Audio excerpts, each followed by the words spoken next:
Okay, so this time you guys really sent us down a rabbit hole with all this stuff about light sport aircraft, specifically the whole weight and balance thing.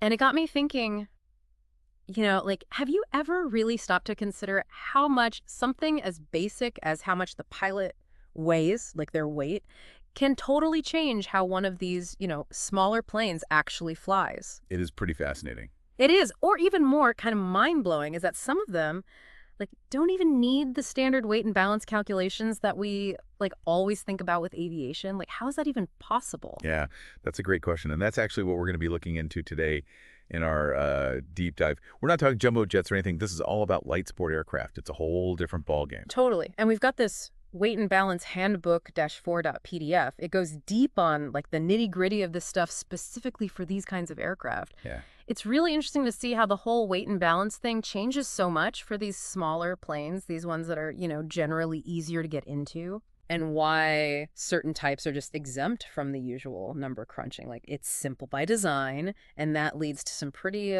surprising exceptions to what we'd expect from bigger planes. Yeah, it really makes you appreciate the design considerations that went into simplifying things for these specific aircraft. Totally. And by the time we're done with this deep dive, you're going to have a really solid grasp of all the principles at play here, but also some unexpected insights and some practical knowledge too, regardless of whether you're, a pilot yourself or just interested in like the physics of flying. Right on. So to kick things off, let's just get clear on what we mean when we say light sport aircraft. Right. It's not just like any small plane, right? Yeah. There's some specific rules about what fits into that category. Exactly. The FAA, they're the ones that, set the rules here. They have a very specific definition. Think of an LSA as like the most basic, simple, small, lightweight aircraft. But the key here is it's not a helicopter. It's not a powered lift aircraft, just a very simple airplane. In the U.S., the max you can weigh at takeoff, what's called the maximum gross takeoff weight, is 1,320 pounds. Or if it's designed for flying over water, it bumps up a bit to 1,430. The fastest it can go in level flight is 120 knots, and it has to stall at 45 knots or less. No more than 2 seats, fixed landing gear, and the propeller's either fixed or adjustable on the ground. And if it has an engine, it's just a single reciprocating engine. Okay, so that gives us the basic blueprint. Right. And the handbook has this really cool visual aid. It's figure 4.1, and it shows a bunch of different LSAs. You've got those weight shift control aircraft, like the trikes, right? Yeah. Powered parachutes, the gliders, regular-looking small airplanes, hot air balloons even, and then ones that are, amateur built. It's quite a mix. It really is. Yeah. And the question of like, who's allowed to fly these is pretty interesting too. Yeah. Anyone with a sport pilot certificate can fly an LSA, whether that specific aircraft is registered as an LSA or not. And then pilots with private, recreational, or higher level certificates, they can fly them too. But here's a bit of a curveball. Even if their medical certificate's expired, they can still fly an LSA as long as they've got a current driver's license, like as proof that they're okay to drive. Oh, wow. That's pretty different from, like, the stricter rules for bigger planes. So, essentially, someone could have an expired medical for, like, a Cessna, but they could still legally fly this totally different kind of plane. Right, exactly. That really opens up access to flying for people. Yeah, it definitely has some interesting implications for, like, how easy it is to get into flying. Yeah. And the handbook points out that even the maintenance rules are more relaxed for LSAs. Traditionally certified aircraft maintenance technicians can work on them, obviously, but also people with a repairman, life support certificate can too. And sometimes even the pilots or owners themselves can do certain maintenance tasks. That's a pretty big deal. Totally. So having a simpler maintenance side of things is definitely part of what makes LSAs so appealing. It's a key element of the category. Okay, so we've got a good handle on what qualifies as an LSA. But now let's get into the really weird part I mentioned earlier. The fact that some of these aircraft, they don't need the usual weight and balance calculations. Right. It sounds crazy when you think about flying, right? Yeah, it is a little counterintuitive. It's kind of a fascinating distinction. So according to the handbook, balloons, powered parachutes, and those weight shift control aircraft, the trikes, they're usually exempt from these calculations. Oh. And the main reason for that is the load, like whatever's in the aircraft, it's all hanging underneath whatever's providing lift.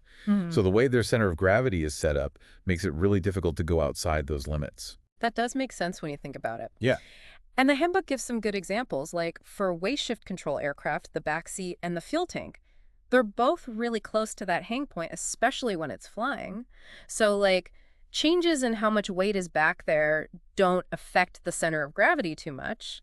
And for balloons, it's kind of the same idea, right? The basket or gondola is hanging down below. So Exactly. it's all about how the weight is distributed and the physics of how those aircraft are designed. It makes those big shifts in the center of gravity really unlikely, as long as you're flying normally. Right. And it's a testament to how clever the design of these aircraft can be. Mm-hmm. But there's a really important point in the handbook here. Just because those limits are hard to exceed, it doesn't mean you can just overload them. Right, right, right. Like pack them full of stuff. Overloading is still really dangerous. Yeah. So even if you're not messing with the center of gravity too much, if you go over the maximum weight, you can cause serious structural damage, maybe even cause something to break during flight. Your weight still affects how the aircraft performs, whether you're doing fancy calculations or not. Staying within the limits that the manufacturer sets is absolutely crucial. For sure. So if overloading is still a big concern for those types of aircraft, like even if they're exempt from calculations, how do pilots actually manage that? How do they know how much weight is okay? That's a great question. And the handbook is pretty clear about that. It basically says, look at what the manufacturer says, understand how much you and your passengers usually weigh, be smart about how much fuel you take, and just be mindful of anything else you're carrying. So it's really about like common sense and working within the aircraft's limits, even if you're not doing like super precise calculations. Gotcha.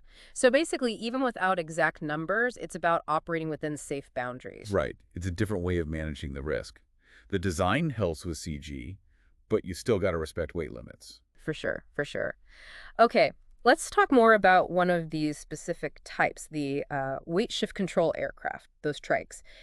The handbook mentions that they actually go beyond ultralight standards but still count as LSAs. Yeah. So these are the ones that can have Yeah. one or two seats, and they got to be registered with the FAA, or they got to have an airworthiness certificate, and they got to carry a pilot's operating handbook, or at least a document that says what the plane's limits are, including weight and loading info. So they're a little more official than true ultralights. Gotcha. And looking at them, the loading options seem pretty limited, right? If Yeah. it's a single-seater, it's basically just the pilot and the fuel. And a two-seater might have a little storage space, but that's about it. Not much room for extra baggage. Exactly. You're not taking your whole luggage set on a trike. Yeah. And because they're so small, the weight of the pilot and the passenger, if there is one, becomes like the most important thing for the trike's weight and balance. The handbook even compares it to a helicopter, like one with a single main rotor. Interesting. So, how is it similar to a helicopter? Well, it says the weight of the trike, like, hangs under the wing, kind of like a pendulum. Oh, I see. There's a good picture in Figure 4.2 that shows this. You see how the mast and the nose strut meet up a bit below where the wing attaches? So when it's flying, that wing attach point is what's holding the whole thing up. Right, right. The engine and fuel are usually behind that point, the passenger's pretty much under it, and the pilot's in front. So the whole balance thing comes down to how those different weights compare to where the wing is attached. Mm-hmm. And here's where it gets really cool. You can actually adjust where that wing attach point is. Oh, so you can move it. Yeah, Figure 4.3 shows what that looks like. It can be moved forward or back a bit. So like the handbook says, if someone who's heavier is flying, they can move that point back, which basically shifts the wing forward a bit. It's like compensating for the change in the center of gravity. It's pretty smart. It is. But what happens when you add weight to a WSC? How does that affect it compared to a regular plane? That's where things get really interesting. The handbook says that putting more weight on a trike makes the wing twist more. Like the outer parts of the front edge of the wing, they flex more. So more wing twist. Got it. So what does Yeah. that actually do? Because of that extra twist, the wingtips don't make as much lift. It's kind of like if you took the end of a wing and twisted it upward, it wouldn't push down as hard. Yeah, that makes sense. That's kind of what happens to the wingtips on heavy trike. Yeah. That drop-in lift at the tips makes the nose want to go up. And because of that, the trim speed actually goes down. So even though adding weight might make the plane go faster overall, like another aircraft, in a trike, it makes the trim speed slower because of how the wing bends. It's kind of the opposite of what you'd expect. Wow, that's pretty counterintuitive. Right. But the handbook does say that the exact details of this can be different depending on the specific make and model. Yeah, it really shows you how important it is to understand the specific plane you're flying. And the handbook really emphasizes that you should always check the manufacturer's manual, or the POH, for all the details about weight and balance for that particular aircraft. They even give an example, it's figure 4.4, of a loading sheet for an airborne XT trike. Exactly. Every aircraft is going to have its own set of data on weight and loading. It's all from the manufacturer. That airborne example, it shows things like the heaviest you can be at takeoff for different wing models. They've got the Streak 3, the Streak 2B, the Cruise, and the Wizard, and it gives specifics about the standard trim position, how much you could adjust that keel roller. It's a good reminder that they're not all the same. And if you want to go even deeper, the handbook points you to FAH 80835, which is the weight shift control aircraft flying handbook. Gotcha. And then it talks about the hang point itself, which seems like a really big deal for trikes. It says that adjusting the hang point by either moving that keel roller or messing with the U-bracket directly changes the trim speed. Moving it forward makes the trim speed go up. Mm-hmm. So are there any downsides to adjusting that or limits to how much you can move it?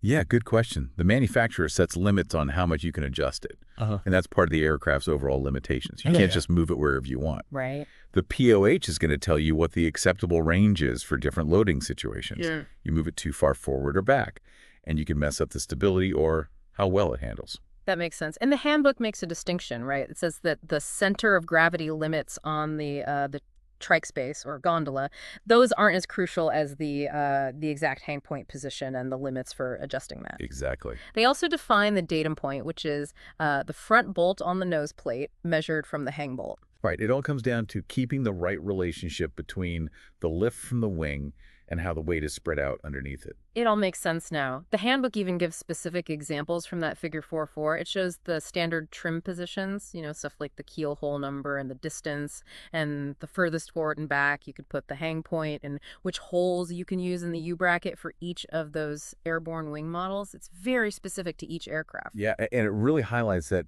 even though you might not be doing traditional weight and balance calculations for all LSAs, you got to understand the weight limits and how that weight affects the particular aircraft you're flying.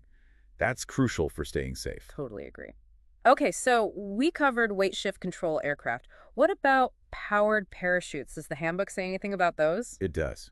And it seems they have some similarities with the trikes in terms of how weight and balance work. Okay. Like figure 4.8 shows that powered parachutes also don't have a lot of room for carrying stuff. Yeah. Usually it's just 1 or 2 seats in the fuel tank. Right.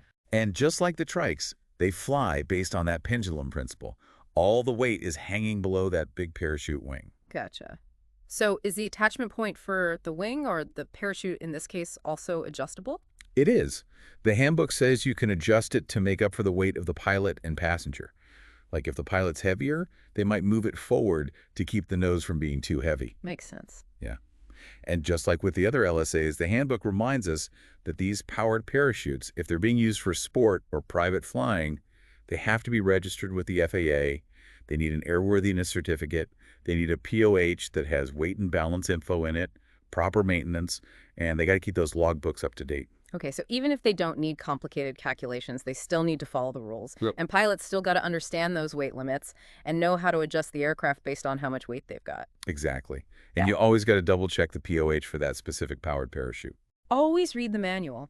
The handbook also mentions FAA H883 Way L329, the Powered Parachute Flying Handbook for those who want to learn more. Yeah, and the main idea is the same. Even though the design makes those center of gravity problems less likely, you still got to be aware of the weight limits. And you got to know how that weight affects how the aircraft flies and how well you can control it. That's crucial. Makes sense. Now, what about the ones that are built by people, the amateur-built LSAs? Does the handbook say anything about those? It does. And that's where things get a bit more serious. Oh, okay. When you're building an LSA yourself, getting the weight and balance exactly right is super important, especially when you're doing those first test flights. Yeah, makes sense. Because these planes aren't made in a factory with, strict quality control. It's really important to make sure that you know exactly how much it weighs before you take off. Right. And that the center of gravity is within the limits that were set in the design plans.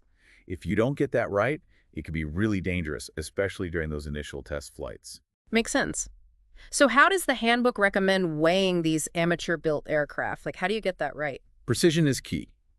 The handbook says you should weigh the aircraft when it's perfectly level both side to side and front to back. And you got to follow whatever specific instructions the kit manufacturer gives you.